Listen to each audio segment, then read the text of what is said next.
Hello, my friends. I just got Sebastian to sleep. So I'm being a little quiet. It is 10:35. He went out with Danny to be roadie for a friend's music performance. And he did get home in time for me to do bedtime for him.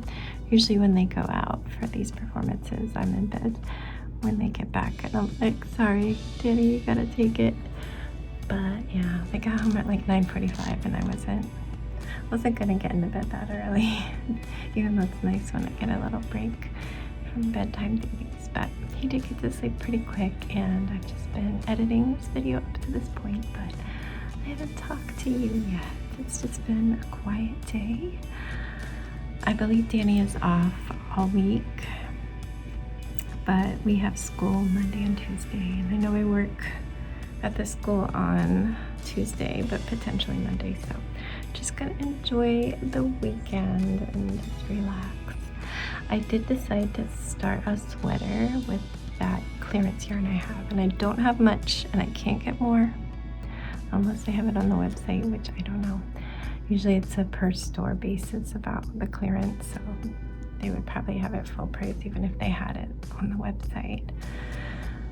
And yeah, so I decided to pick a granny sweater.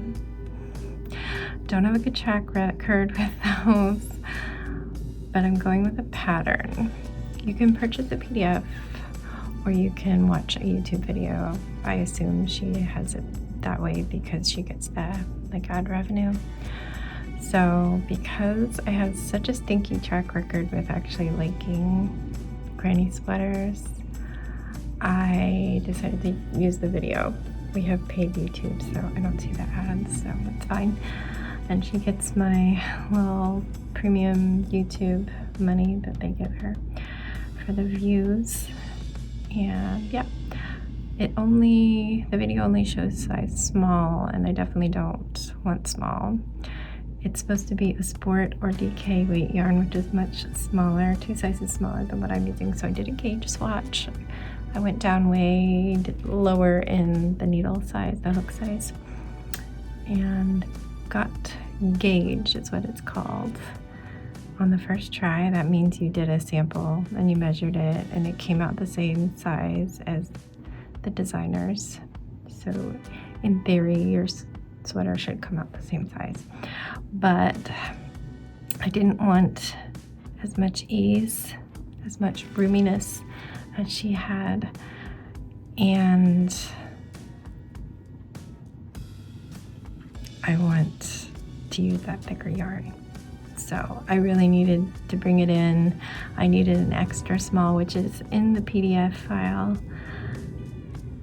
But again, I didn't want to spend the $9 on the pattern. I love supporting artists, so if I like this, I will buy it so I can make more in the right size yarn. But I don't want to risk it if I hate it.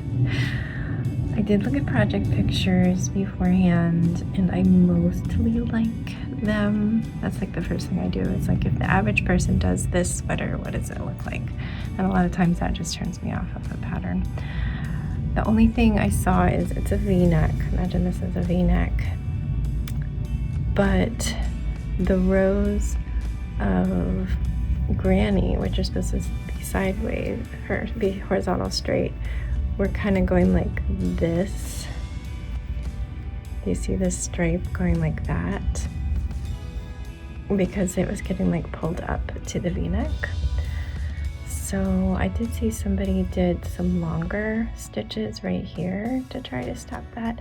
I ended up doing a lot of them. I did 3 here and then 2 here, and I'm hoping it helps. It really looks like it at this point, but I haven't done the neckband. I'm actually gonna start the neckband even though I haven't done anything else. I've just started adding length to it, and we'll see if that helps. But the other thing I'm doing is I'm not doing it as big as her size small. I just went, basically when you do a raglan, you're working all the way around big enough to go across your shoulders until it gets to the armpit. So this is, if I was to cut my sweater off like above the armpit, or maybe like right there, you would get this little capelet that kind of goes over.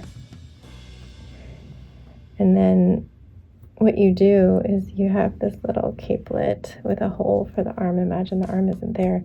And then you start going around all the way, leaving all this hole. It's hard to explain when you're not showing it. So I didn't do as many rows of it. If I did, it would have gotten wider and wider and wider. I just went as far as I needed to have the armhole big enough, but then it was actually too wide for what I wanted. I don't want it to be super huge. So when I started going around the belly, under the arm, I started doing decreases. I don't know if it's the proper way to decrease granny stitch, but it's what I came up with and I'm happy with it, and it's in the armpit. You don't really see it. So I did, I don't know, like 8, 4 on each side, I think. Maybe 6, I'm not sure. But I kept trying it on until I was happy with how it fit under the bust, and that's when I've last tried it on. So that was my day after we had a little breakfast at the deli and picked Jax up from the sleepover. Excuse me, I have a hiccup. Try not to hiccup again. So yeah, I did work on the border of that blanket a bit as well, but no huge rush on that. I have about a little less than 2 weeks till the next meeting when I would turn it in. I believe at that meeting they actually have a special guest coming to show how you spin your own yarn, so that's cool. Hopefully I can still work on projects at the same time because the yarn I need is there. I might need to email her and see if I should pick up the yarn ahead of time. You're doing good, Bob. My beautiful plants and Gustav and Claude and Frida. And there's Andy over there. Alright, I'm going to finish editing this and do a bit more crochet because I can stay up. It's Saturday night and then I will go to bed and I will see you tomorrow. Good night, my friends. You are the very best. I will see you then. Stay safe and be kind. And don't forget, wash your hands.